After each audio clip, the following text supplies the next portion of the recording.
2012's Far Cry 3 shipped us off to the fictional Rook Islands, located somewhere in the South Pacific, put us in the shoes of one generic American dude bro by the name of Jason Brody, and set us loose on a tropical paradise with an arsenal of weaponry, a menagerie of exotic animals, and the freedom to do pretty much whatever we liked. Unsurprisingly, the majority of us decided to use that creative freedom to make things explode. A lot.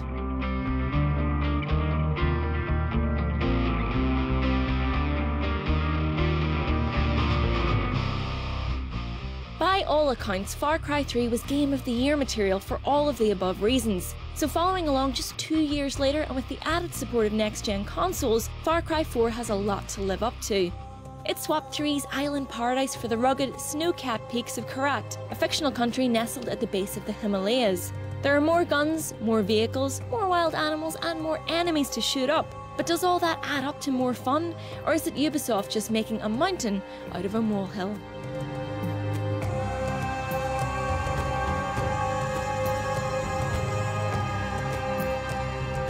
One of the biggest criticisms levelled at Far Cry 3 was that its story, which focused on Brody and his fellow white privileged frat boy bros trying to escape the island after being stranded during their gap year, was simplistic at best, and at worst, a touch racist. Mind you, most players were happy enough to ignore the narrative just to get at the game's gloriously dense open world, where the real stories happen the moment you set foot into the thicket with nothing but a grenade launcher for company. Far Cry 4's answer to this seems to be to scale back on story altogether.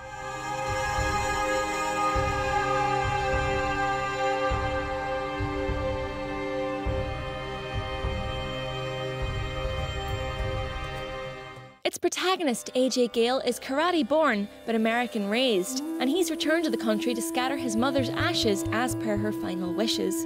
Moments after his arrival, he's kidnapped by the nation's despotic ruler, Pagan Min, rescued by freedom-fighting cell the Golden Path, and is caught in the middle of its two bickering leaders. But from here, you're free to explore as you like, liberating bell towers to open up icons on the world map and clearing out enemy outposts to free areas of Min's influence. Some story missions, however, will allow you to access the icy summits of the Himalayas, where keeping an eye out for freak avalanches and spare oxygen tanks will be the least of your worries.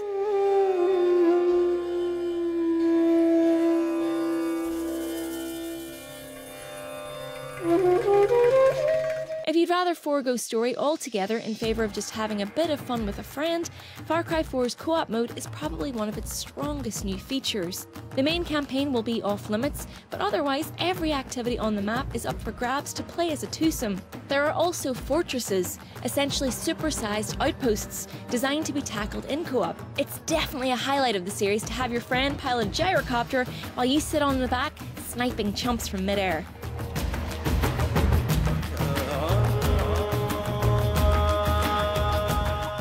Despite having more of everything, however, Far Cry 4 still fell a little short of the lofty expectations we had for the series following 3. It's partially, in fact mostly down to the setting. Whilst beautiful in parts, Kyrat simply isn't as eye-catching or as memorable as the Rook Islands. And while the story may not be the main attraction, it's still an important driving force that here feels like too much of an afterthought, especially with regards to the underused mountaintop segments and its leading villain, played with audible relish by Troy Baker. That's not to say you won't find plenty to like about Far Cry 4, especially if you bring a friend along for the ride, but in terms of places you need to go before you die, Rook Islands are still top of our list.